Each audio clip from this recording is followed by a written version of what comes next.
dengan keadaan sehat walafiat. Salawat dan salam semoga tetap tercurahkan kepada junjungan kita Nabi Muhammad SAW, Nabi yang kita harap-harap pertolongan dan syafaat beliau, dan semoga kita, keluarga kita, usulina wa fuqina diakui sebagai umat Rasulullah, dan besok di hari kiamat mendapatkan syafaat beliau. Amin amin ya rabbal alamin. Para jemaah yang dirahmati Allah, alhamdulillah telah muncul di tengah-tengah kita sosok seorang dokter yang Gus atau Gus yang jadi dokter. Jadi Pak Dokter Khalid Ubed ini, beliau ini tak ketok Gus karena yang ketok itu dokter ya. Subhanallah. kalau pokoknya gini di beno tambah menjadi Gus nih. Alhamdulillah beliau akan menyampaikan materi untuk kita pada sore kali ini dengan judul Keteguhan Puasa di Tengah Pandemi Virus Corona atau COVID-19. Semoga apa yang akan disampaikan beliau benar-benar bisa menambahkan wawasan keilmuan kita tentang agama, tentang bagaimana kita bersikap dan beribadah di tengah-tengah pandemi kali ini. Waktu dan tempat kami persilakan, monggo Gus Dokter untuk menyampaikan. Barangkali berapa Gus? 10 menit atau 15 menit Gus? Oh ya, cocok. Ada tanya jawab kan nanti? Nggih, nanti lebih panjang interaksinya aja Gus. Ya, nanti ini praktisnya dulu, setelah itu tanya jawab lebih panjang gitu ya. Siap, biar lebih dalam materi. Nggih, monggo Gus Dokter. Nggih. Assalamualaikum warahmatullahi wabarakatuh. Waalaikumsalam warahmatullahi wabarakatuh. Saudara saya seiman dan seagama di seluruh penjuru khususnya Bojonegoro, terima kasih saya ucapkan kepada RTIK dan moderator Mas Solihin. Semoga Ramadan ini mendapat berkah untuk kita semua. Allahumma sholli ala sayyidina Muhammad. Saudara-saudara, dengan adanya Ramadan kali ini mestinya akan menambah kita di dalam beribadah, di dalam kecintaan kita kepada Allah, dan di dalam segala hal, di dalam mendekatkan diri kepada Allah. Tetapi di sisi lain, banyak orang yang meragukan tentang kondisi Ramadan dengan kondisi COVID ini. Saya akan membuka satu persatu sehingga tidak menjadikan satu paradigma yang salah tangkap atau salah arti. Ramadan sendiri, kalau kita lakukan dengan baik, kita lakukan dengan benar, insya Allah akan menambah kita menjadi lebih sehat. Kenapa itu bisa terjadi? Karena dari kata-kata Ramadan sendiri, kita akan menunggu, kita akan mencari, dan kita akan menanti-nanti datangnya. Sehingga seperti yang kita bayangkan, apa yang akan datang yang kita nantikan itu sudah mendapatkan satu kegembiraan sendiri. Oh, Ramadan apa teko. Kayaknya senang. Dengan datanya senang saja itu, orang akan menjadi seluruh sistem tubuh jadi lebih baik. Tanpa kecuali. Itu lagi bicara masalah akan datangnya Ramadan. Kita menunggu rasa senang, itu aja sudah kita menjadi lebih sehat. Satu, mental. Itu. Yang kedua, dengan sistem kita menjadi lebih tenang, menjadi lebih arif, lebih bijaksana, lebih dekat dengan Allah, itu juga menjadikan orang lebih sehat. Karena apa? Hormon kortison menurun, asam lambung menurun, tensi menurun, gula menurun, seluruh sistem menjadi lebih baik. Sulit diceritakan dalam kapasitas terbuka seperti ini, tetapi yang jelas itu akan menjadikan kita lebih sehat dari dua sisi itu saja. Sisi yang ketiga, kalau kita mengatur pola makan dengan benar. Artinya begini, tidak sekedar merubah dari makanan yang biasanya siang, kemudian Ramadan kita rubah makanan malam, insya Allah menjadi sehat. Karena apa? Karena pembakaran yang selama ini adalah selalu dari luar, yang tersisa disimpan menjadi lemak. Justru ini terbalik. Lemak di tubuh yang sudah tersimpan, kolesterol yang tersimpan, kemudian zat-zat yang tidak aktif tersimpan. Kita bakar semua, kita keluarkan semua. Akhirnya apa? Kata-kata orang awam menjadi detoksifikasi dan lain sebagainya. Artinya itu adalah satu pembakaran yang menjadikan apa? Pembuluh darah lebih baik, jantung lebih baik, kemudian berat badan lebih turun, kemudian resistensi gula juga lebih turun, dan lain sebagainya. Akhirnya kita menjadi lebih sehat. Ini yang sisi Ramadan. Sisi COVID, kita bicara COVID. Begini. Masih lama waktunya, Mas Tulkin? Siap, masih 7 menit. 7 menit, oke. Sisi COVID. Jadi begini. Saya ingin saudara saya semua yang ada di penjuru ini mensyukuri nikmat Allah Subhanahu wa ta'ala. Coba kita bayangkan, COVID ini yang diserang utamanya adalah saluran nafas. Sehingga orang akan kesulitan bernafas, kesulitan ngambil oksigen, dan kemudian organ-organ lain menjadi gagal. Akhirnya meninggal. Kalau nafas diganggu, yang diganggu utamanya adalah oksigen. Selama hidup kita lahir sampai sekarang ini, apakah kita pernah berpikir bagaimana mensyukuri oksigen yang kita pakai selama ini? Kita bayangkan. Hanya diganggu corona saja, kita seperti ini, kelabaan. Tetapi kalau kita tidak diganggu corona, kita bebas sekali menghirup oksigen. Apa kita sudah bersyukur? Nah, inilah yang menjadikan kita seharusnya dan semestinya menjadi lebih dekat dengan Allah, ingat dengan Allah. Karena apa? Satu sisi saja diambil, kamu tidak saya kasih oksigen, sudah meninggal orang ya, dengan didatangkan COVID.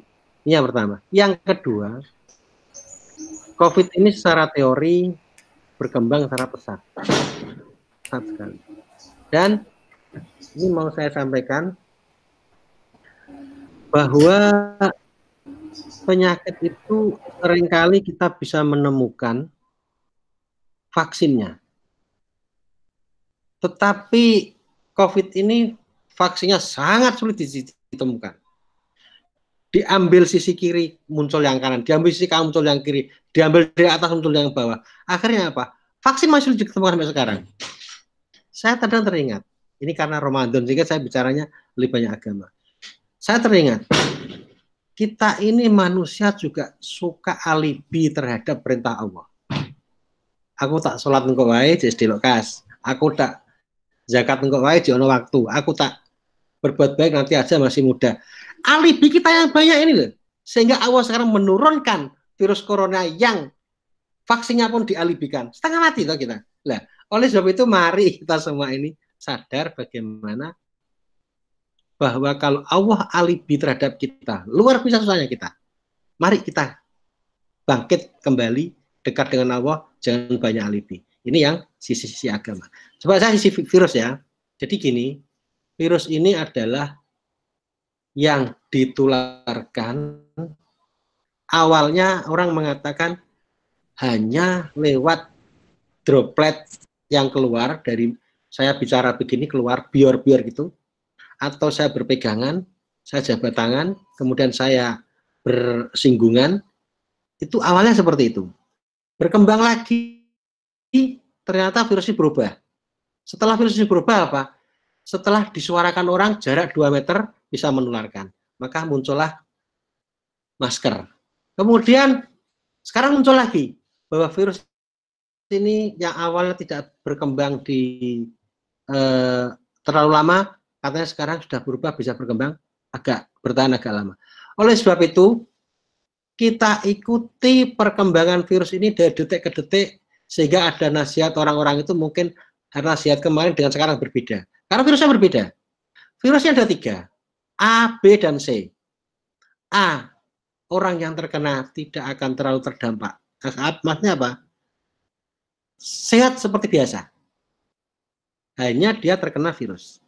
Yang B, mungkin dia hanya batuk, pilek, flu, tapi tidak begitu sampai gagal nafas, mematikan, tidak. Tetapi yang C, sangat sulit ditanggulangi. Sebagian besar meninggal. Ini yang C.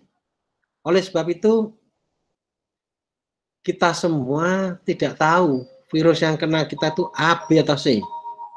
Dan yang kedua, kita juga tidak tahu mutasi virus, perubahan virus seperti apa, cepatnya yang kena kita, ya kita juga tahu. Oleh sebab itu, sekali lagi, prevensi atau menjaga yang sudah disarankan oleh pemerintah, MUI, ID, kesehatan, kita ikuti semua aja itu. Kita ikuti. Karena itu adalah menjaga. Kita tidak boleh sok-sokan ya, sok sehat dan tidak boleh. Untuk hal ini, betul-betul kita harus percaya pada tim medis. Maksudnya begini, kami yang tahu sendiri orang yang terkena virus itu, yang tipe C itu, seperti apa sengsaranya sampai dia meninggal. Tahu sendiri. Dan saya berharap para jamaah, para pemirsa, dan para yang mendengarkan ini tidak menunggu melihat sendiri baru percaya, jangan. Jadi jangan membuatlah satu statement yang ojo wedi corona, jangan. Sebaiknya takut saja. Kita standar saja. Jadi pencegahannya yang pertama adalah 1, kita sering cuci tangan, cuci kaki. Dari luar ke rumah, masuk rumah harus memakai sistem kebersihan, mandi, baju semua diganti. Kemudian di luar kita harus pakai masker. Kemudian di luar kita harus menjaga jarak dengan orang lain. Kemudian yang kelima adalah kalau tidak perlu sekali tidak usah keluar rumah. Gunakanlah pertemuan melalui IT seperti ini, tetapi kurangi pertemuan dengan pihak lain. Saya pun dokter juga berpikir takut kena corona, takut kena COVID, sehingga saya harus juga berhati-hati melakukan satu prevensi. Tetapi di sisi lain, saya juga tetap berpraktek. Kenapa? Takut juga boleh, tetapi tugas dan kewajiban tetap harus dijalankan. Saya kira demikian saya sampaikan. Kita nanti akan tanya jawab biar lebih mendalam. Terima kasih. Assalamualaikum warahmatullahi wabarakatuh. Waalaikumsalam warahmatullahi wabarakatuh. Luar biasa, Gus Dr. Barangkali tadi juga ada beberapa informasi yang baru, dok. Bahwasanya virus ini ternyata ada 3 tipe gitu. Iya. Ada 3 tipe. Bukan pada yang ditulari, yang terjangkiti gitu, tapi virusnya yang ada 3 ya, dok. Yaitu tipe A, tipe yang tidak ada gejala apapun yang tampak. Kemudian tipe B yang hanya batuk sama mungkin meriang gitu, panas begitu, ya, demam. ya. Yang C ini yang mungkin sangat berbahaya, panas. Karena kita tidak tahu apakah yang ada di Bojonegoro barangkali khususnya itu, apakah A atau B atau C. Maka tadi advice yang brilian sekali dari Dr. Robert, supaya para jamaah atau para kawan-kawan, teman-teman yang ada di sini atau yang mendengarkan melalui YouTube, lewat YouTube atau fanpage, mari kita benar-benar menjaga diri pribadi supaya tidak tertular ataupun tidak menularkan, gitu. Ya. Luar biasa penjelasan dari Dr. Robert. Monggo, barangkali ada jamaah yang langsung mau berinteraksi nih, dok. Monggo untuk dibuka mute-nya, yang di mikrofon itu dibuka mute-nya, langsung bertanya kepada Dr. Robert. Silakan.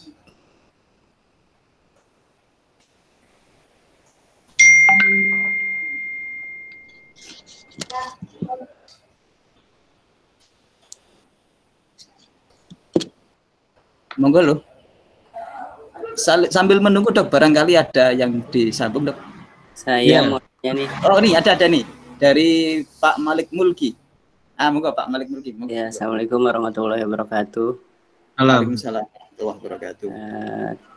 Terima kasih sudah diberi kesempatan untuk bertanya. Materi yang luar biasa, kombinasi antara seorang dokter dan juga kiai yang mungkin jadi pencerahan yang berbeda buat kita semua. Dalam hal ini selama ini kita sering dijejali dengan informasi mulai dari virus itu sendiri, kemudian mengenai informasi ada juga yang ramai mengenai teori konspirasi dan juga hal-hal yang bahkan mungkin kita semakin was-was dan cemas gitu. Nah sebetulnya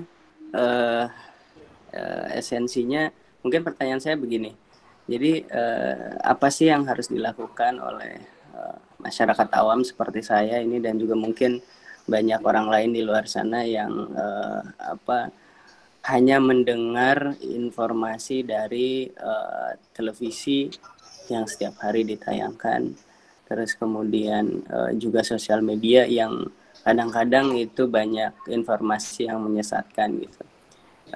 Apalagi udah banyak juga orang-orang yang meyakinkan orang lain untuk tidak percaya dengan fenomena pandemi ini gitu. Jadi mungkin pertanyaannya apa sih yang harus kita lakukan secara informasi mana yang harus kita percaya dan hal esensi apa. Lalu setelah kejadian ini sebetulnya kita akan menjadi seperti apa sih berkaitan dengan adanya isu vaksin yang ada chipnya dan lain sebagainya itu. Mohon maaf kalau pertanyaan saya agak belibet, cuma mungkin bisa ditangkap. Mudah-mudahan bisa ditangkap pertanyaan. Terima kasih. Pertanyaan kedua gimana? Tadi pertanyaan kedua? Dok, bagaimana setelah pandemi ini gitu terkait dengan isu-isu yang kemudian ada vaksin yang ada chipnya itu, nanochip itu dok. Oh iya. Terima kasih. Ini langsung ditanggapi atau dihimpun dulu dok? Oke, dihimpun dulu nggak apa-apa. Oh nggih. Moga barangkali yang... Oh nggih. Atau langsung aja dok, biar langsung enak nanti, jadi tidak terputus-putus nanti jawabnya. Nggih. Monggo. Oke. Terima kasih Mas Malik Mulki, luar biasa pertanyaannya. Saya senang sekali bagaimana jadi masyarakat itu harus melakukan satu penyaringan informasi. Nah, dengan adanya sosial media yang luar biasa ini, seringkali efek positif banyak, tapi efek negatif juga banyak. Kalau seandainya digunakan dengan baik, memberi informasi dengan baik, informasi positifnya luar biasa. Tapi terkadang ada yang mengecoh, seneng riwui supaya orang lihat tuh bingung lagi repot. Sehingga yang harus kita percaya adalah yang ahlinya. Nggih. Halo.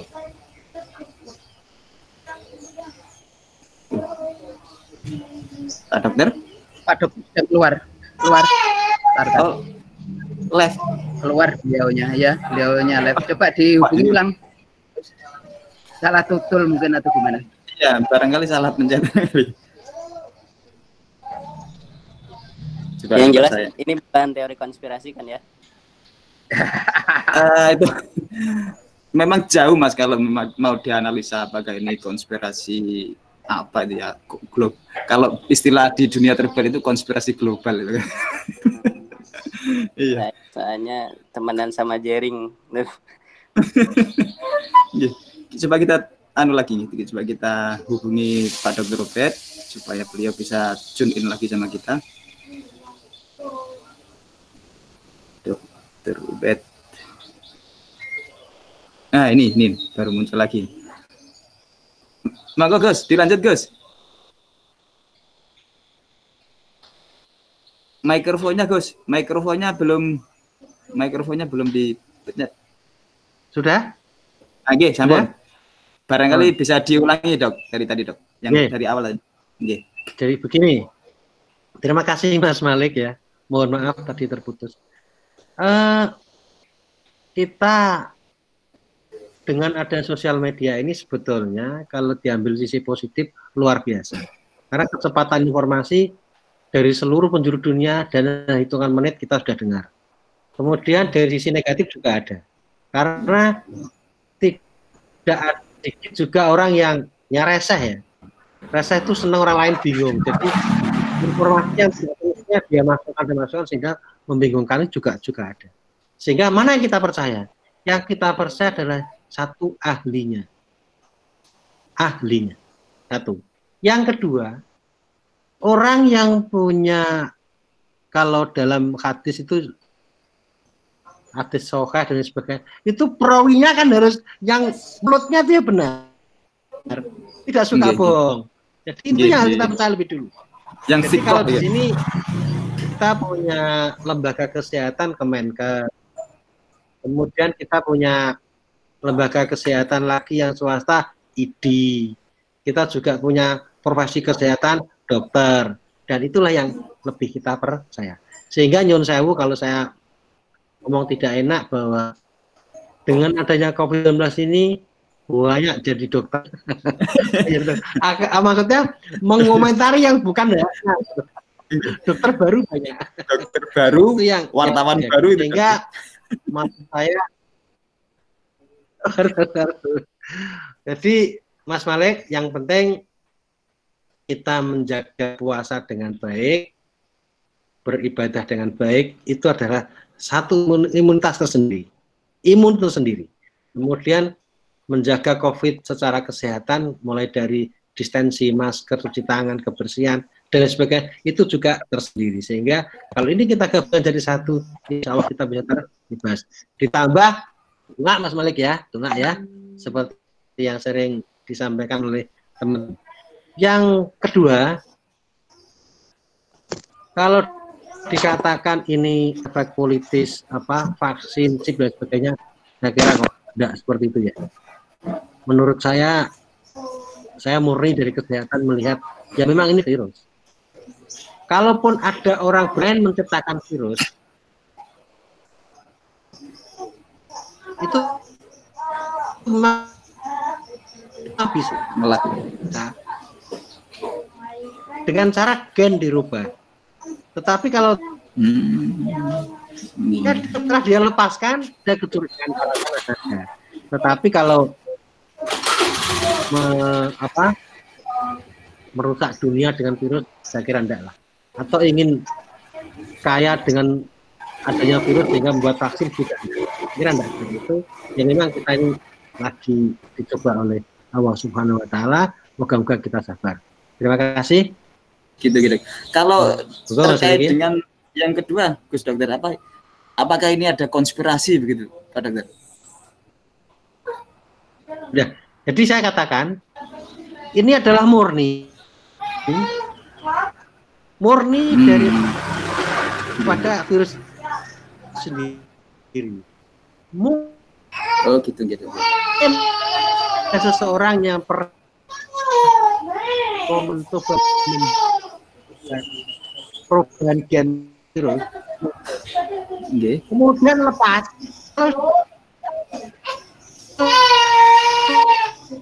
itu banyak, nggak bisa dikontrol tujuan untuk diperkaya, membuat vaksin, membuat enggak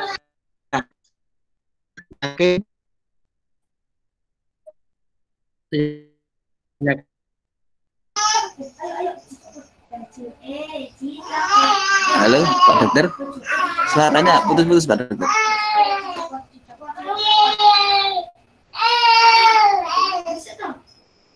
Iya. Itu konspirasi. Insya Allah, menurut saya pribadi, enggak. Saya khusnudzon sebenarnya. Jauh gitu. Jauh gitu. Kalau konspirasi global terlalu jauh kita membacanya begitu. Ya, terima kasih Gus Dokter. Barangkali monggo yang lain menyusul pertanyaan berikutnya. monggo yang mau berinteraksi langsung dengan Pak Dokter nih, ahlinya ahli, of the core.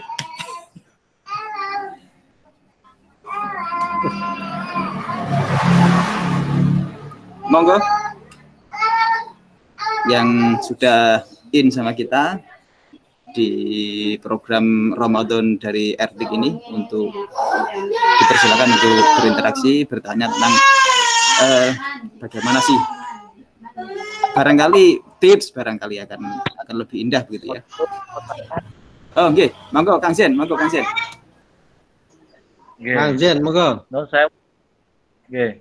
Ini kemarin saya habis di orang ini mungkin saya terlalu letih atau apa ya. Tapi setelah itu ada masyarakat Sukoharjo, warga Sukoharjo itu pulang dari Surabaya. Kemudian di rapid test di balai desa. Nah, setelah itu 1 hari kemudian, itu dada saya yang sebelah kanan tuh rasanya satu cedut sampai sakit tuh. Tapi enggak sampai berpengaruh pada pernapasan. Itu kira-kira pengaruhnya apa, Dok?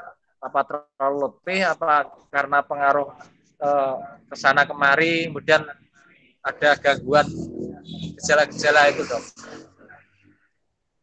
Terima kasih Pak Dokter. Ya. Oke.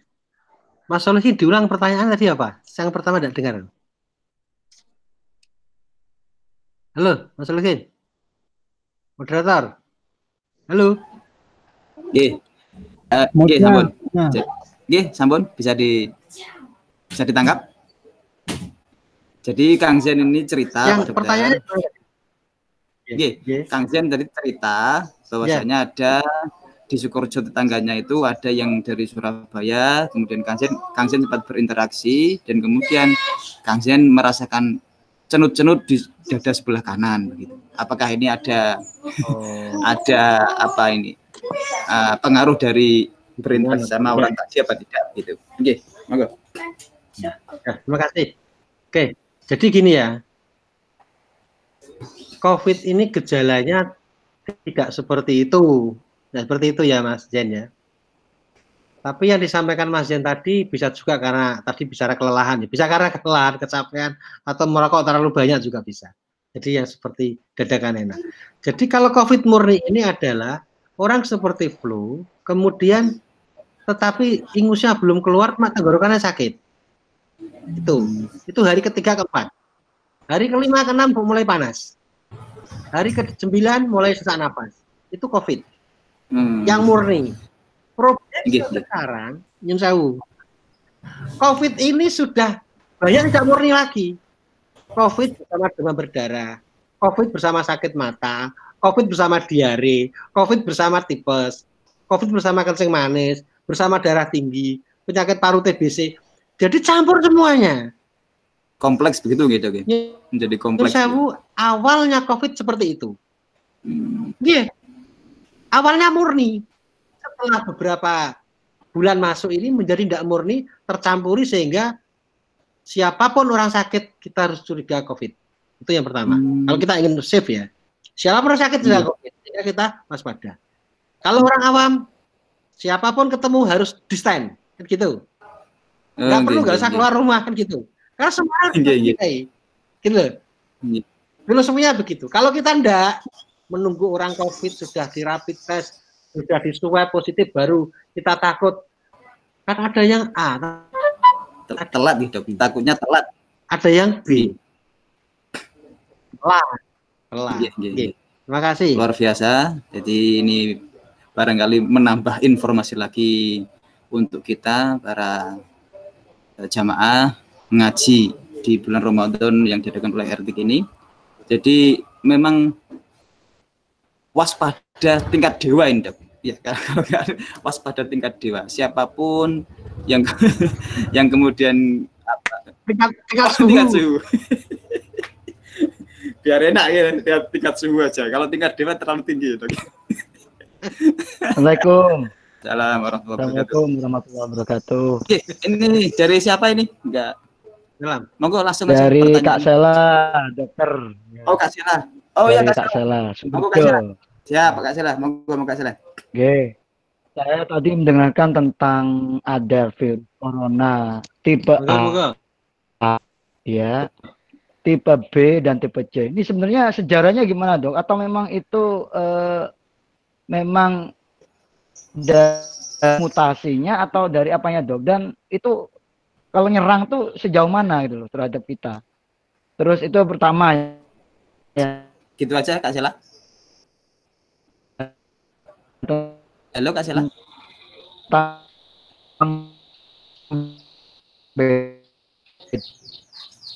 Tentang tipe virus tadi ya Kak Sela ya. Ya, betul. Suaranya putus-putus Kak Sela.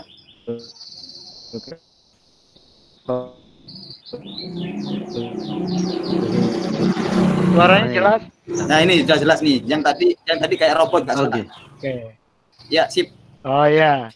Saya ulangi ya. Pertanyaan Halo. pertama yaitu tentang ini dokter, tipe A, tipe B, tipe C itu apa memang ada secara khusus di apa ya bahannya itu, bahan virusnya atau mutannya bahasa saya, atau memang itu hasil dari memang virus satu cuma membelah. Terus pengaruhnya sejauh mana ke masyarakat dengan tipe A, tipe B, tipe C itu? Terus yang kedua, masyarakat di bawah itu sampai saat ini yang di desa-desa ini kayaknya menganggap itu masih remeh gitu loh. Ini peran kita bersama ini kayaknya untuk meyakinkan di masyarakat di desa ini bagaimana. Apalagi kalau saya kemarin sempat guyon-guyon di masyarakat itu.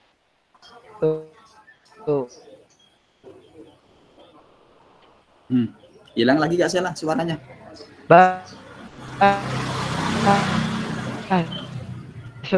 Hilang.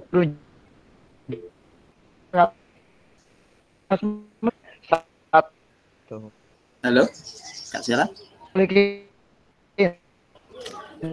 Masih on? Suaranya hilang Kak Sela. Oke.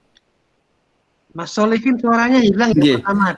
Begini dokter. Jadi yang pertama dari tipe virus dokter.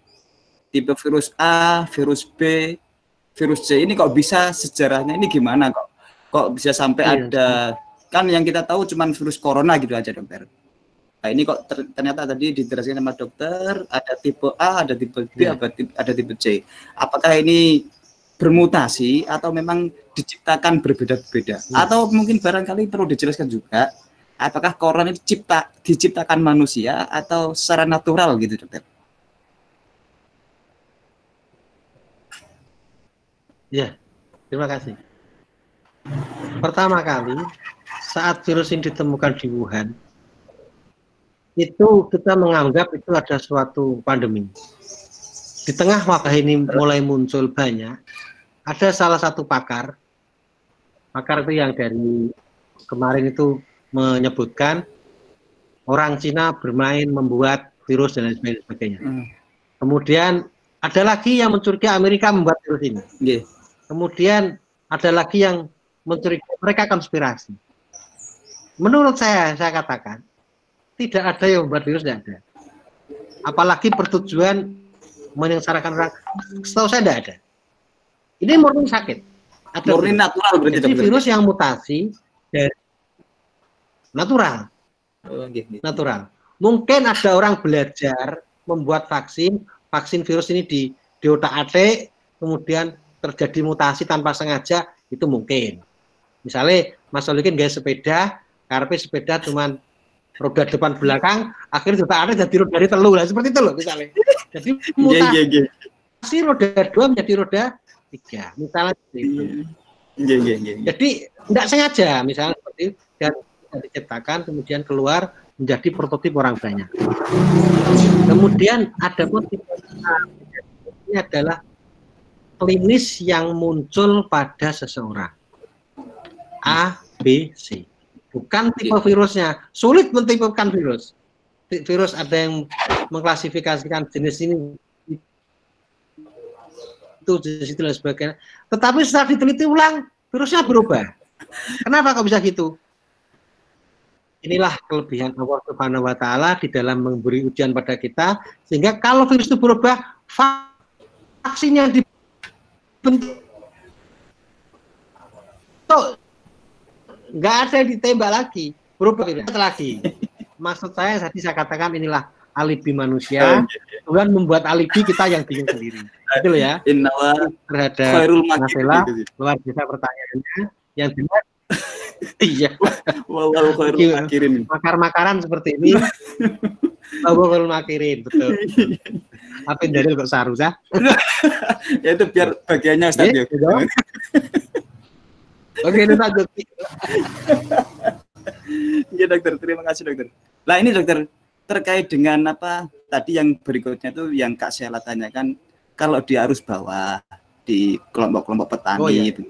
Nah ini kan dianggap sesuatu yang biasa-biasa saja karena mereka barangkali jauh dari pengetahuan ini dokter. Terus kemudian bagaimana bisa memahamkan orang-orang yang ada di arus bawah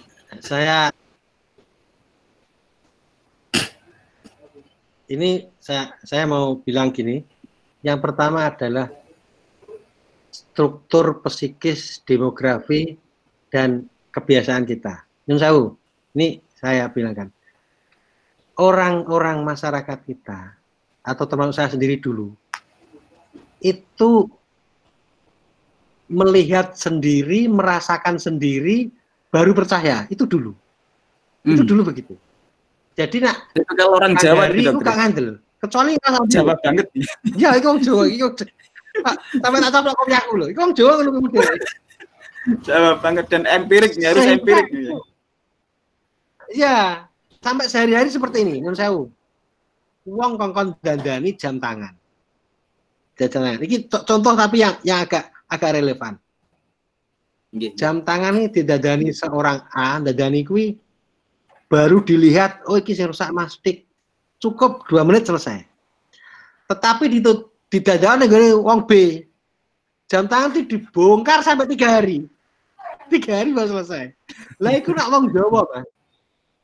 Jame podor saya mau Jawa. Sing dibayar larang itu yang kedua itu mau. Oh, yang jadi lama. Maksudnya, iya, yang pertama mau. Oh, kira kerja kamu delok tok iso kok lho. Bayarannya murah. Padahal mestinya juga pintar kan yang A ini tadi. Nggih. Ini. Cuma tak tik selesai. Tapi sing bodoh gak dibongkar total mulai sangka sasise, sangka gilingane dibongkar kabeh, ya soal ganti mana kayak ketemu tolong dulu lagi bar. Lah iku bayarnya sing larang lah. Kebiasaan kita berpikir ini loh yang harus dirubah. Sehingga kalau kita melakukan juga seperti itu. Kepada ahlinya lah kita harus percaya. Jadi kepada masyarakat kita juga jangan jemu-jemu selalu mengatakan D, Pak, Mas, Mbak, ojo sampai kue wis loro lagi sadar, telat. Mati sik lagi keling, telat. Lihatlah contoh yang sudah ada itu, yang sudah gawat-gawat itu, bahwa mereka yang terkena tipe C itu menjadi gawat, jangan sampai kena pada kita, sehingga kita harus berhati-hati dan hati-hati. Jangan bosan-bosannya kita memberikan penyuluhan, karena apa? Strukturnya kayak tadi itu. Itu malah bayar itu bayarnya malah biqadri ta'ab soalnya al ujrah biqadri ta'ab gitu. Iya. Apa itu? Ini Mas Ulkin. Ini saya teruskan. Iya. Jadi qadri ta'ab itu mestinya dinilai bukan zahir sekarang yang dilakukan. Mestinya ya. Qadri ta'ab ini dinilai bukan hanya zahir sekarang. Justru dia menyimpan teori yang begitu lama.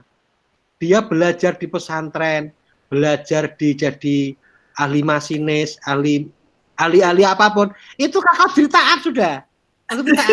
Iya. Ya, prosesnya ini dibutuhkan Mas Solikin, dikeluarkan tik lah itu kalau berita gitu. Bukan kok 2 hari 2 malam tadi. Kalau beritaannya bukan di situ, bukan. Tetapi bagaimana dia menyimpan semuanya itu adalah qadri ta'ab. Oke, monggo. Jadi proses belajar ini juga barangkali menjadi ini pertimbangan gitu Pak Dokter. Pertimbangan. Iya. Monggo untuk jamaah yang lain. Nah, ini join sama kita Ustazah Cepeng. Monggo Ustazah Cepeng. Barangkali mau berinteraksi sama Pak Dokter.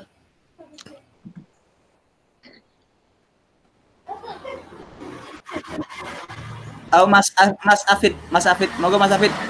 Masuk Mas Afid. Nggih. Nggih. Oh, Lamongan. Alhamdulillah Lamongan ya.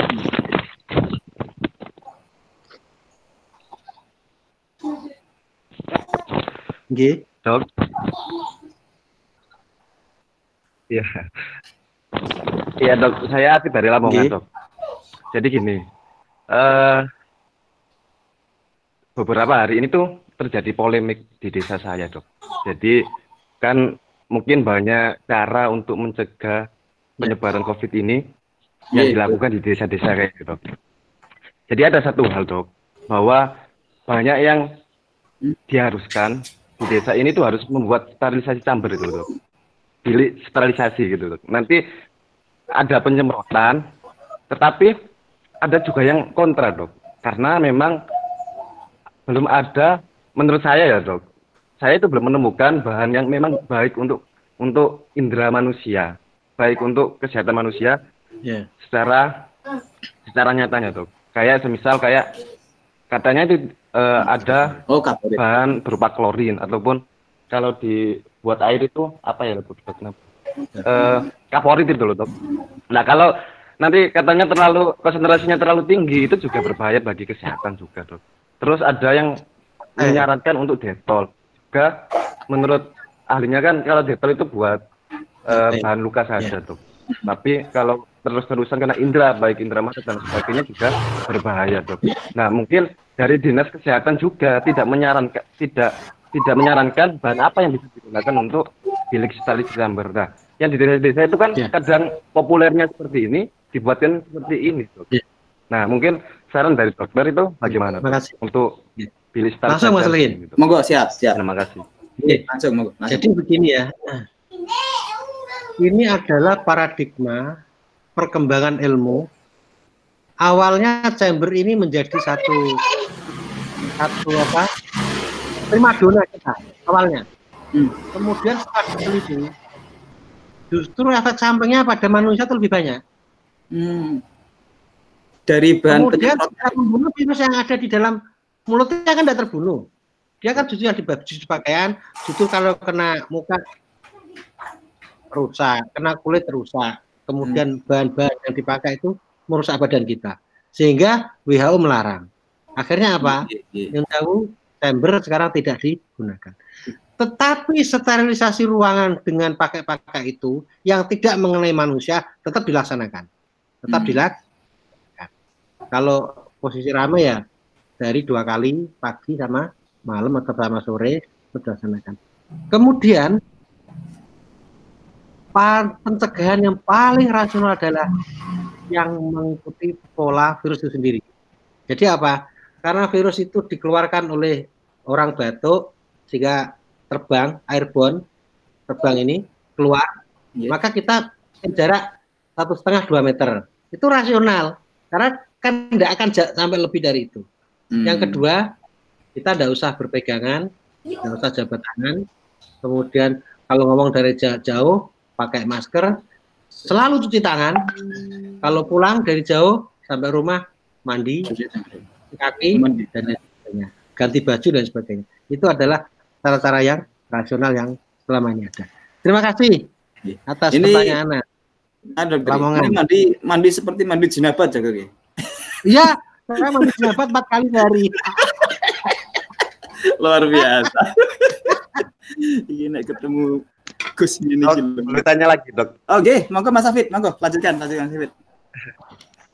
Ini, Dok, mungkin ini paradigma desa juga ya, Dok. Masyarakat desa. Nah, salah satu hal yang bisa diperbuat untuk pencegahan kan kalau katanya kalau berjemur di jam 10 ke atas itu nanti bisa mematikan virus itu, katanya gitu, Dok. Nah, rata-rata orang desa itu kan bekerjanya kan di ladang sampai kadang jam 11 siang sampai jam 12 siang itu baru pulang, Dok. Jadi mereka itu berpikir, oh, kerja sampai jam 12 siang berarti saya itu terbebas dari corona. Itu seperti apa, Dok? aman begitu ya Mas Hafid ya. Kalau kalau Ya, sudah Bro. berjemur sampai siang aman begitu. Ya. Aman gitu ya. Oke. Ini saya klarifikasi juga ya. Ada perkembangan ilmu yang tempo hari orang ada yang mengatakan, salah satu dokter Jakarta mengatakan berjemur yang baik adalah jam 1 sampai jam 3. Ya enggak? Pagi tidak baik. Waktu itu awal gitu. Kemudian counter lagi yang kedua mengatakan bahwa berjemur yang bagus ya jam 9 sampai jam 10. Yang kedua gitu. Kemudian muncul lagi kombinasi pagi sedikit, sore sedikit, juga ada seperti itu. Tetapi yang jelas begini, virus ini tidak bisa hidup kalau tidak di rumahnya sendiri. Rumahnya apa? Rumahnya tubuh manusia. Itu virus. Jadi virus ini tidak bisa hidup kalau tidak di rumahnya sendiri. Rumahnya mana? Tubuh manusia. Sehingga kalau dia tidak menempel di dalam tempat yang sesuai, dalam hitungan jam dia mati. Yang pertama. Yang kedua, kalau dia berada di badan kita kena sinar matahari, jelas mati. Mati. Jadi itu sudah. Cuman yang lucu kan Mas Abu tadi kan paradigma masyarakat. Sawah dari jam 7 sampai jam 3 siang. Virusnya kan sudah gak nempel. Ya, dari segi hari itu mungkin tidak. Tetapi malam hari ketemu orang nggak pakai masker, pada saat kita capek atau ketahanan tubuh turun, kan bisa ketularan. Jadi gini Mas Hafid, di satu sisi baik, di sisi lain tetap harus menjaga tidak ketularan dari pihak lain di luar jam. Saya kira gitu. Dikombinasikan ya. Dokter, barangkali saya nambah dokter. Apakah kalau dengan berjemur itu virus sama kita yang sudah terjangkit ya dokter? Virus yang ada dalam tubuh kita itu apa kemudian juga bisa mati begitu dokter? Kalau kita berjemur gitu. Yang sudah berada kalau dalam tubuh. Yang mati yang di luar, di dalam nggak bisa. Oh, gitu nggak dokter? Yang sudah jadi yang sudah masuk ke dalam sel kita. Hidup di dalam, ya sudah jalan terus. Yang ini supaya yang ada di luar ini mati. Kalau kita pegang mata, pegang hidung, kayak jenengan tuh pegang hidung ini tuh, atau pegang mulut dengan telinga, itu kan nggak masuk. Jadi masuk itu kan melalui mata, hidung, mulut, telinga, lubang-lubang ini. Yang kita pegang. Kalau kita jemur matahari, akan kita berkumpul. Sisi lain, muncul. Berarti sisi luarnya aja ya, Pak? Sisi luar, sisi dalam ada Mas. Vitamin D kita lebih baik, lebih kebal, sehingga virus yang masuk yang jumlahnya sedikit bisa dibunuh secara langsung. Berarti Pak, ada antibodi dok ya yang berperan kemudian antibodi vitamin D namanya. Ini dokter, hubungannya sama yang pertama tadi dokter. Yang pertama tadi jenengan sampaikan bahwasanya ketika Ramadan datang itu hormon bahagia kita itu muncul dokter. Oh iya. Coba sama kalau kita kaitkan dengan hormon bahagia, kemudian barangkali dengan bahagia itu menambah imun tubuh, itu korelasinya gimana dokter? Oh gini. Iya. Oke, senang pasaran ya berarti. Jadi gini, tahu kalau kita rasa senang itu muncul, senang muncul, itu di tubuh sereng dingin. Itu artinya apa? Itu ada penataan dari tubuh sendiri dari sistem saraf. Itu otomatis jalan jauh. Ditata detak jantungnya menjadi lebih sempurna. Parasimpatis yang masuk hilang. Kemudian lambung langsung ditata asamnya lebih dingin. Tensi turun. Kemudian kortisol turun. Kemudian asam lemak bisa diatur dengan regulasi dengan baik. Ini semua adalah satu kesatuan imun yang akan memunculkan seseorang itu lebih sehat kalau gembira. Tapi kalau tidak gembira sebaliknya langsung mudah duk langsung detakannya tinggi. Wong sing potensi stroke jadi stroke. Darah tinggi langsung naik. Asam lambung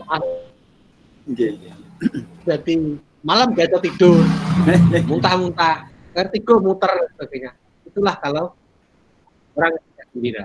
Jadi dengan gembira itu insya Allah imun tubuh menjadi gitu. separuhnya akan naik. Jadi sehingga lebih kuat gitu, lebih kebal ya. Monggo yang lain Lebih ada yang kebal. mau berinteraksi sama Pak Ted. Ini kita masih punya waktu 30 menit. Kita manfaatkan dengan sebaik mungkin. Monggo.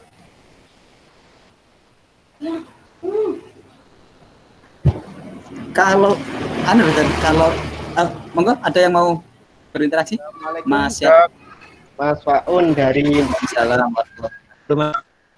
ya, sama Oke, Mas Rifaun Naim. ya dari Salam warahmatullahi wabarakatuh. Nggih, monggo langsung mawon. Dander nggih, Mas Rifaun. ya Dander ya betul. Dok mau tanya Siap. sebenarnya orang yang rawan terhadap penularan COVID-19 itu orang yang pertama kali kontak dengan COVID atau orang yang kedua, Dok? Maksudnya orang pertama yang kontak dengan yang positif atau yang bisa kedua atau yang ketiga yang kontak sama orang yang positif COVID tersebut. Tuh. Pasnya gini, ada orang yang positif terus kontak dengan orang yang pertama. Orang yang pertama itu belum tentu positif tapi sudah kontak orang kedua sampai ketiga. Nah, itu yang rawan banget yang pertama itu orang yang kontak pertama atau yang kedua gitu ya. Apakah yang langsung kontak dengan yang membawa virus tadi itu, Mas? Ya, betul. Okay. Terus yang kedua di desa-desa itu banyak gang yang di portal, Dok. Itu termasuk positif atau negatif gitu loh, Dok. Kalau masuk gang itu nggak bisa jalan. Oh, maksudnya ini secara sosial ya, Mas Rifan? Ya, kalau panenan itu nggak bisa lewat jalannya, susah. Ya. Di Dander sudah berlaku begitu, Mas Rifan? Ya? Masih ada beberapa jadi nggak bisa ngambil panenan padi itu. Lagi ngesano pemborong ini. Ya itu aja. Terima kasih. Iya, monggo Pak Dokter kalau sudah jelas pertanyaannya. Mas Faun. Terima kasih. Jadi gini ya, orang yang terkena COVID itu tergantung ekspresinya dan tipenya. Kalau ekspresinya dia itu kuat dan tipenya A, tanpa keluhan. Tetapi walaupun tipe A awalnya keluhan karena dia kuat, kemudian dia menularkan orang kedua, bisa juga dia jadi tipe B atau tipe C. Kalau dia imunitasnya turun atau virusnya berubah menjadi tipe B atau virusnya berubah menjadi tipe C. Jadi tidak tergantung dari satu ke dua, yang satu bahaya, dua tidak, enggak. Tergantung imunitas, jumlah virus, jenis virus, dan kondisi secara umum waktu itu. Itu yang menyebabkan kondisi tubuh, mana yang lebih gampang. Kondisi tubuh ya? Kondisi tubuh. Ya. Itu yang bisa itu Mas Faun ya. Kemudian yang kedua, sebetulnya gang-gang portal ini kan kewaspadaan kita bersama. Yang gini loh, sebetulnya kalau kita itu mudah diberitahu, cobalah kita semua distancing, kemudian menjaga jarak, tidak keluar rumah, semuanya itu kalau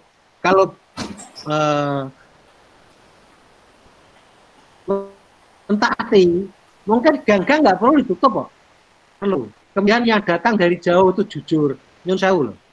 Banyak sekarang para medis, dokter jadi korban ketidakjujuran pasien.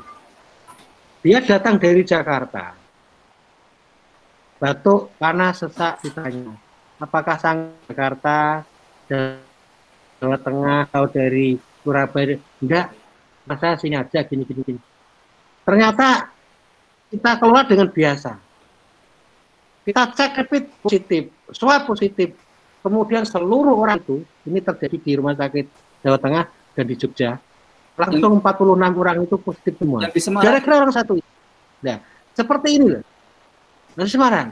Kemudian kemarin di Siloam meninggal, di Surabaya itu meninggal dokternya. Itu juga karena pasien yang bohong dari Bogor. Seperti ini loh. Jadi pun saya Mas, kalau ada tutup portal, ya ono bendere karena waspada, karena juga masyarakat sendiri yang sering berbohong. Gusti Allah dialibini Gusti Allah malah bingung dewi. Mana loh Mas? Pak Un nggih. Nggih, monggo yang lain. Oke, terima kasih penjelasannya. Oke, Mas Rifaun, terima kasih pertanyaannya. Berarti gini dokter, apa terkait dengan apa tadi yang di portal itu dokter. Jadi di portal itu berarti usaha untuk meminimalisir aja gitu.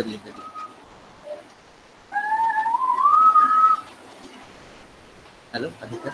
Ya.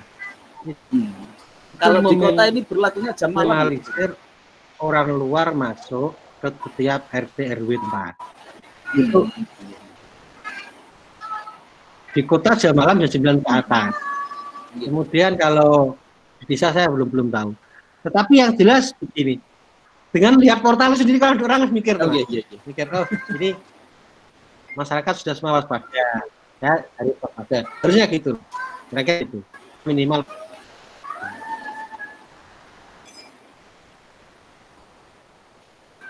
Ya, Pak Dokter. Terkait dengan orang yang belum bisa jujur itu dokter. Barangkali orang yang terinfeksi itu apa terkena juga gitu. Barangkali semacam kayak orang kena AIDS gitu dokter. Jadi dia minder, dia takut sehingga dia kemudian berbohong ketika ditanya. Apa juga seperti itu? Oh, begini. Berbohong itu banyak motivasinya. Ada berbohong motivasinya karena dia malu terhadap pihak lain, nanti tetangganya. Ada berbohong karena takut, ojo aku mati gak harus dikubur gak oleh. Kasus Jawa Tengah kan, itu seorang perawat yang sudah merawat dia sendiri loh Mas, merawat pasien itu sendiri loh.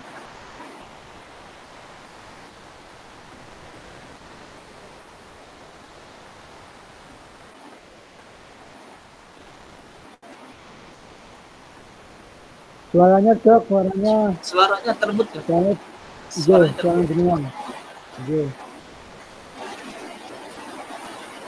Nah, monggo diulangi balik. Jaring. Suaranya di unmute Dok. Suaranya di unmute bagian bawah. Di unmute. Dengan klik tengah, ya. Kemudian muncul gambar speaker, gambar mic. Nah, halo, sudah dengar? Sip, Jadi gini, saya mana Mas? Ada yang malu, ada yang takut. Oh, berbohong ya? Iya. Jadi motivasi berbohong itu macam-macam. Ada yang malu, wonge sawangannya kok ganteng, sawangannya kok gagah, pacarnya akeh, kok sugih kok kena corona kok saru temen lo, malu. Ada juga takut. Ojo-ojo aku kena corona kok jadi mati. Dikubur ning gak oleh, ndak ada orang masyarakat ndak mau menerima saya dan sebagainya. Kemudian juga dengan sampai nanti saya corona, rumah sakitnya nggak mau menerima. Lah. Berbagai macam motivasi inilah menjadikan orang berbohong. Tetapi justru berbohong itu semua rugi karena apa? Kita tidak bisa meminimalisir penyebaran virus, tapi justru menambah penyebaran virus. Barusan di Lumajang, di lockdown polikliniknya karena ada orang berbohong. Langsung lockdown 1 minggu. Itu karena orang berbohong tadi. Nggih. Sangat berbahaya juga ini bohong. Ini kemudian ini dokter, kalau kita tarik ke ranah agamanya, inilah bukti kalau berbohong itu kemudian memunculkan efek buruk. Contoh konkret. Contoh ya. Monggo untuk rekan-rekan yang masih aktif untuk berinteraksi langsung dengan Pak Ded yang khusus juga atau Gus yang jadi dokter?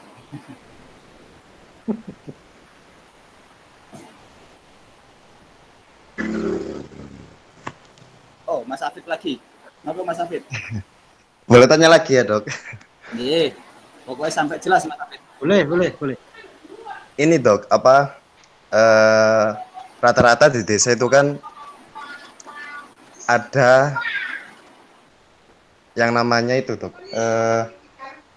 pembatasan di jalan utamanya, Dok. Jadi ada pembatasan orang yang masuk ke desa, Dok.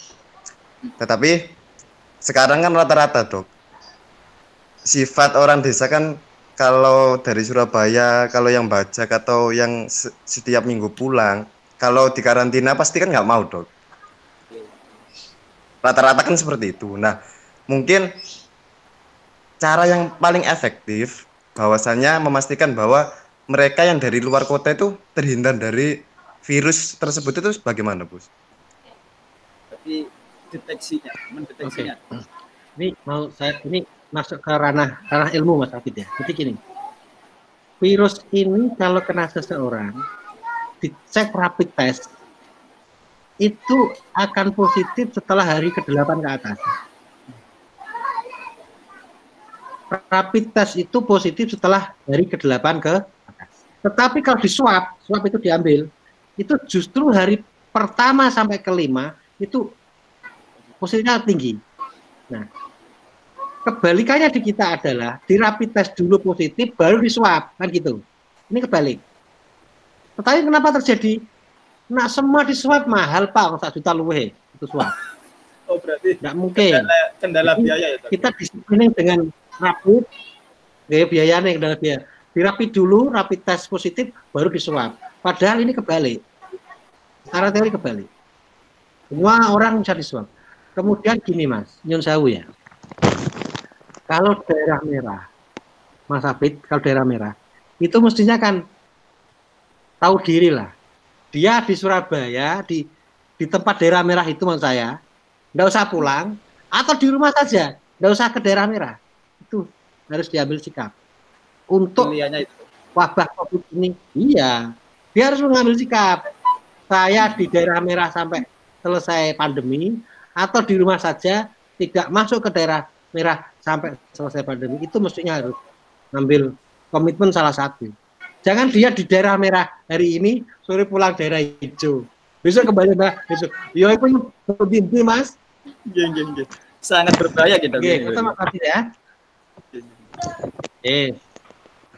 Iya, Dok. Kadang-kadang kan orang desa itu sifatnya kan seperti itu, Dok. Walaupun dikasih pengetahuan atau dikasih edukasi, tapi tetap kan mereka itu ya siapa yang cari makan, siapa yang kasih makan saya, kan gitu, Dok. Rata-rata seperti itu. Menang ngeyel ya, Mas Afid. Iya, benar sekali, Mas. Lah, tapi itu, Dok, kalau yang masalah temperatur tembak itu, Dok, yang sekarang kan dikasih edukasi bahwa di atas 38 itu kemungkinan terjangkit itu, Dok. Kalau langkah efektif kami di perbatasan ataupun di jalan utama masuk ke desa ditembak sama temperatur kalau di atas 38 itu efektif atau enggak, Dok? Nah, begini, Mas. Itu adalah meminimalisir tentang penyebaran melalui informasi suhu. Sebetulnya ini semua ada baiknya sih, ada baiknya. Artinya begini, daripada enggak, jelas-jelas orang kan ada kemungkinan kena COVID juga mungkin kan, walaupun orang sehat kena COVID juga mungkin. Tetapi ini jelas sakit kan lebih banyak probabilitasnya dibanding orang sehat kan gitu. Jadi menurut saya tetap dipakai itu saya kira juga hal-hal yang bijaksana. Tetapi tidak satu-satunya panas kan COVID ya, bisa tipes, bisa TBC, bisa diare, bisa macam-macam yang bisa demam. Tetapi setidaknya kalau orang demam, ada gitu. Kemungkinan COVID kan lebih ada gitu dibanding tidak demam. Kemudian yang kedua, COVID itu positif dan demam itu muncul adalah setelah hari ke-5 ke atas. Hari ke-1 sampai ke-4 belum positif, belum demam. Kita masih 36,6, 36,7. Tetapi setelah hari ke-5 ke atas baru 38, itu Mas Kavi ya. Ini dokter, barangkali mau saya bawa ke ranah COVID ini dengan Ramadannya dokter, supaya kita bisa lebih menjalankan ibadah ini lebih lebih tenang atau lebih corong ngomong insaf lebih gedung-gedung gitu.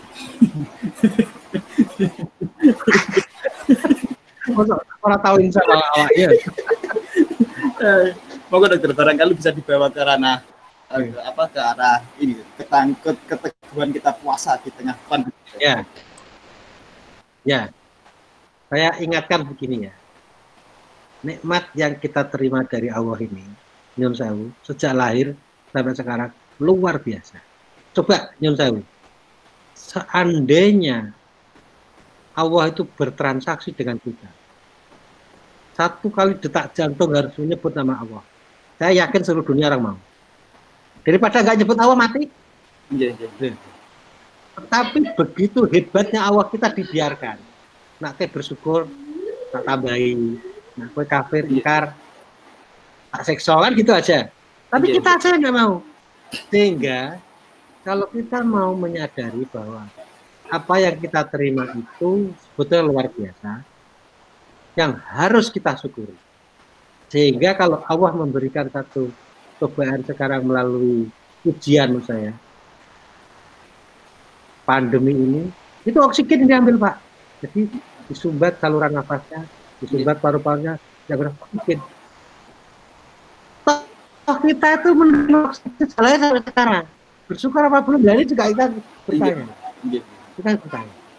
Satu mau diambil Allah, kita teriak seperti ini. Tetapi selama kita dibiarkan, tidak lalai untuk tidak bersyukur. Oleh sebab itu, mari di dalam Ramadan ini kita meneguhkan iman kita menjadi innaladina amanu, yang beriman, wa amilus sholihah, ulaika hum khairul bariyah, gitu.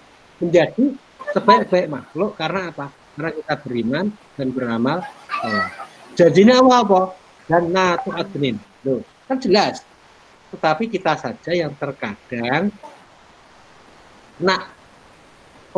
dikei peringatan secara langsung belum sadar. Padahal sholat menjauh innolati wa nusuki wa mahyaya wa mamati lillahi rabbil alamin. Lillahi loh. Iku tetap kedua Allah loh. Uripku, sholatku, ibadahku hanya tetap untuk Allah. Tetapi setelah itu ya lali. Nikmat detak jantung lali, nikmat melihat lali, nikmat oksigen lali, saraf-saraf lain lali. Tetapi setelah dicoba baru bingung. Itulah sifat manusia. Ojo juru-juru tahu siapa Gus.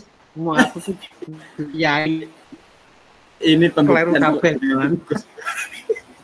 ini pembuktian kalau jenenge Gus. Luar biasa. Oke. Masya Allah.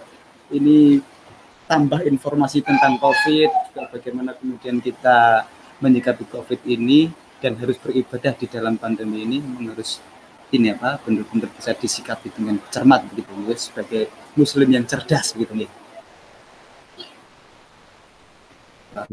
Monggo dari teman-teman kita masih punya waktu sekitar 12 menit yang mau berinteraksi langsung dengan Gus Dr. Khalid Ubed, Ketua BCNU Kabupaten Bojonegoro. Ada 13 yang sedang join sama kita. Monggo yang sedang on untuk langsung berinteraksi sama Pak Dr. Khalid Ubed. Ini Dok, kalau belum ada yang nanya Dok, saya sambung. Menyambung dari Mas Rifaun yang di Mas siapa ya tadi ya, yang bagaimana memberi edukasi yang tepat kepada masyarakat di arus bawah. Karena memang benar, contohnya di Sumberjo sendiri, di Sumberjo itu orang-orang yang ada di pertanian itu memang seolah-olah tidak begitu menghiraukan. Cuman mereka terdampak secara ekonomik gitu aja. Jadi COVID ini dampak ekonominya begini-begini, susah kabeh, angel kabeh. Enaknya itu bagaimana? Kita harus ya, monggo langsung. Jadi begini, ya solusinya. Ini malah oleh ini kan memang pandemi. Jadi semua harus menyadari. Ini kan pandemi. Karena pandemi itu semua harus menyadari posisi kita itu seperti apa. Itu yang pertama. Yang kedua, pandemi ini harus segera kita akhiri. Caranya apa? Kita mempercayakan pada lembaga yang sudah ada. Pemerintahan Kemenkes, ada ID pengurus cabang ID Ikatan Dokter Indonesia, Ikatan Perawat, rumah sakit, dokter-dokter profesional. Itu kita percayai. Untuk mengelola ini, kita percaya informasinya. Jangan sampai kita mempercayai justru dari media sosial yang tidak jelas, memperkeruh suasana, dijadikan kiblat. Nah, itu yang repot. Yang jadi kiblat kita tetap harus satu jalur yang ahlinya. Itu yang bijaksana, ahlinya. Masa untuk pertanian aku ketakutnya dokter kan jadi lucu. Untuk pertanian aku mesti takut sarjana pertanian, mesti mempertanyakan kepada teman-teman yang ahli pertanian. Itu logikanya seperti itu. Kemudian kepada masyarakat, kita juga jangan jemu-jemunya menghimbau, karena tidak hanya di Indonesia, di Amerika sendiri yang tidak mempercayai social distance, yang tidak mempercayai adanya jaga jarak, jarang keluar rumah, tidak percaya. Di Amerika itu besoknya langsung kena COVID. Perempuan itu, saya lupa namanya, ada di berita. Jadi setelah mereka tidak mempercayai, justru kampanye, besoknya kena COVID. Dia kondisi bahaya. Yang kedua, saya informasikan, tadi saya dapat WA dari teman di Sulawesi, masjid itu dikunci, Mas. Diharapkan jamaah itu ya terawih di rumah. Malam hari itu banyak orang nyerobot naik di dalam masjid, ya itikaf, terawih dan itikaf. Ternyata apa? 2 hari banyak yang COVID-nya loh, gitu loh. Ya Allah. Tetapi yang jelas kerjasama yang mereka munculkan itu belum mencapai titik yang maksimal. Itu aja. Sehingga kalau kerjasama tidak maksimal, otomatis penyebarannya tidak akan berhenti. Masih panjang. Saya kira luar biasa, dokter.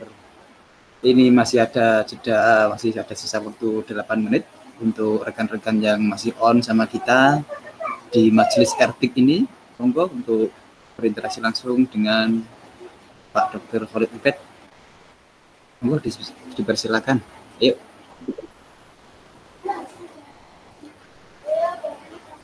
Sebelum ada yang bertanya, Mas Orkin, saya mau menyambung ini. Yang penting kalau kita melakukan dengan benar agama kita, salah satunya adalah wong Islam itu sering wudhu, itu otomatis kan kumur-kumur, terus menghisap air ke hidung, cuci tangan, ya itu kalau semua dilakukan, itu sudah mengurangi penularan COVID ini. Ini perlu gerakan padasan. Maka di dalam gerakan Islam kita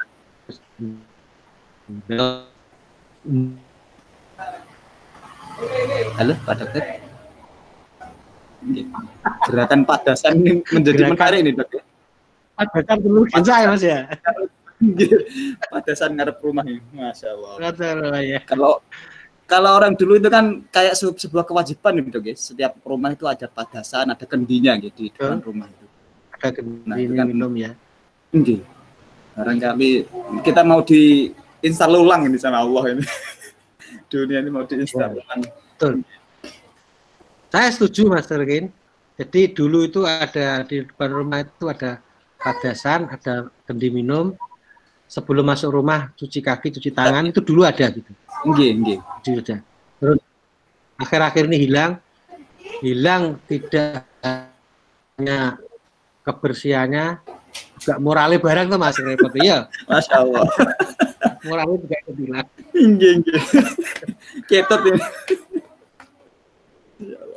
Ketot. Nah, nggih.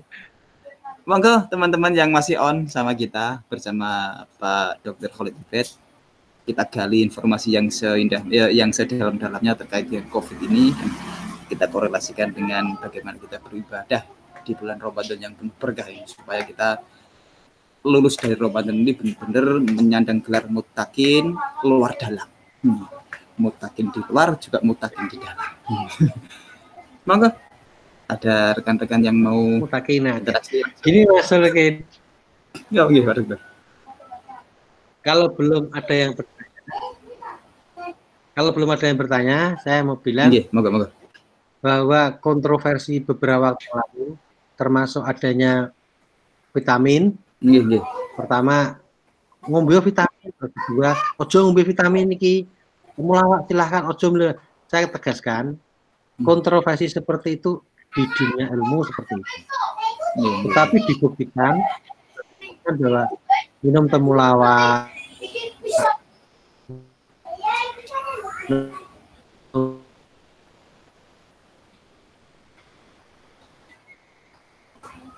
jahe vitamin ini sangat baik.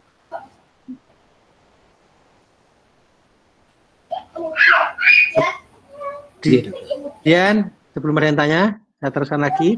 Jadi kita tetap melakukan Ramadan dengan sekedar merubah makan dari siang ke malam. Kita harus cukup juga istirahat, gunakan waktu dengan secukup-cukupnya untuk beribadah secara efektif. Kemudian jangan kita keluar rumah kalau tidak penting sekali, kecuali sangat penting atau mungkin. Kemudian stand, kalau ketemu orang kita jaga jarak. Kalau keluar pakai masker, cuci tangan sesering mungkin, terutama yang habis bersinggungan dengan apapun. Kalau masuk rumah, cuci tangan, cuci kaki, mandi, ganti baju, itu lebih aman. Karena apa?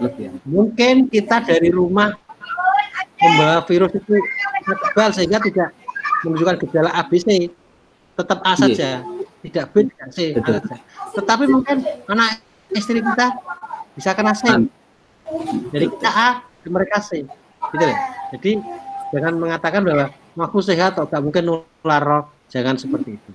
Mungkin kita sehat menularkan. Maka filosofinya adalah distan ini untuk memutus mata rantai COVID pandemi. Saya kira demikian Mas Sulkin. Untuk semua teman-teman, saya mohon maaf atas segala kekurangan, ada kata-kata saya yang kurang sopan, dan jelas saya terima kasih kita, dan jangan lupa berdoa untuk hilangnya COVID ini agar Indonesia ekonominya mungkin bangkit. Terima kasih. Assalamualaikum warahmatullahi wabarakatuh. Waalaikumsalam warahmatullahi wabarakatuh. Ya, terima kasih dokter telah memberikan pencerahan kepada kita, memberikan informasi yang sangat luar biasa dari yang tidak kita tahu sama sekali tidak tahu, kemudian kita jadi tahu, luar biasa dokter. Ini nanti di 2 menit terakhir dokter kita mohon saran advice yang untuk masyarakat secara umum dokter. Mana menyikapi COVID dan bagaimana kita beribadah di COVID ini.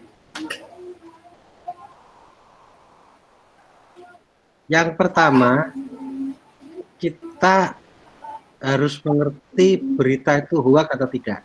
Itu penting. Karena hoax itu terkadang menakutkan, terkadang meremehkan. Supaya tidak hoax,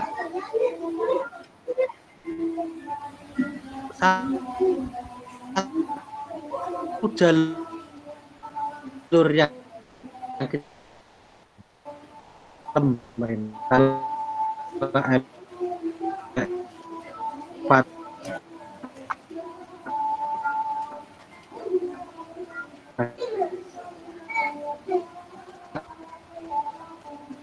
Kemudian yang kedua, mari diremami takarub bilawah dengan baik.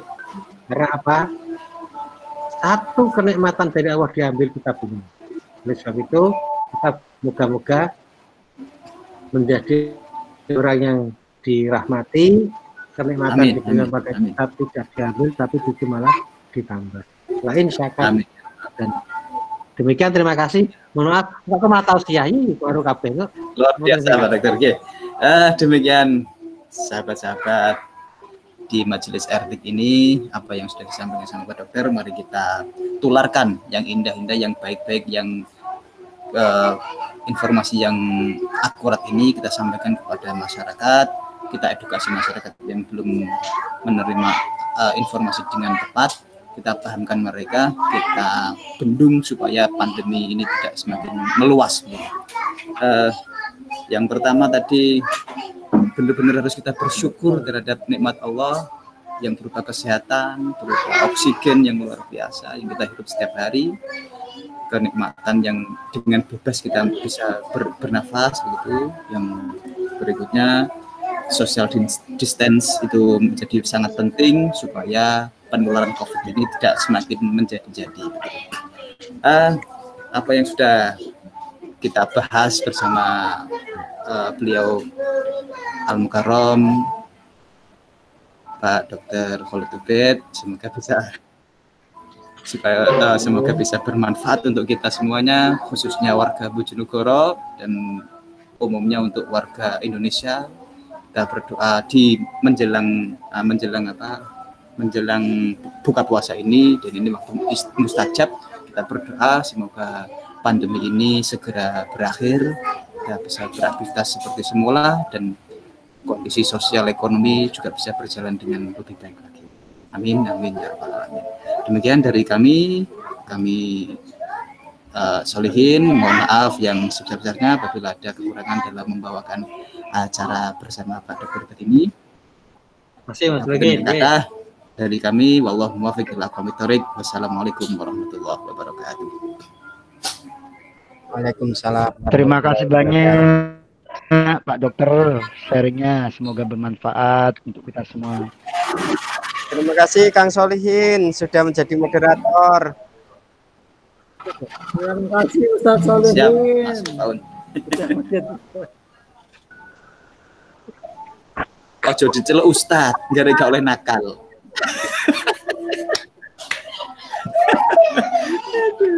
Geng, luar biasa teman-teman Ertik ini. Kang Muat luar biasa Kang Muat. Saya. Top. Terima kasih Gus, matur suwun. Gus. Yes, sami-sami. Saya live dulu ya. Monggo. Assalamualaikum. Waalaikumsalam warahmatullahi wabarakatuh. Gimana Mas Pit? Mas. Tuben maca kan? Gimana? Alhamdulillah, ganteng terus aku pokoknya. Kowe live siaran tekan ndi Pit? Masjid. Aku teko dari rumah. Ya syukur lah. Kuatir teko masjid. masjid. Kalau saulan ke aku Pak. Kalau apa-apa nanti. Oh ya.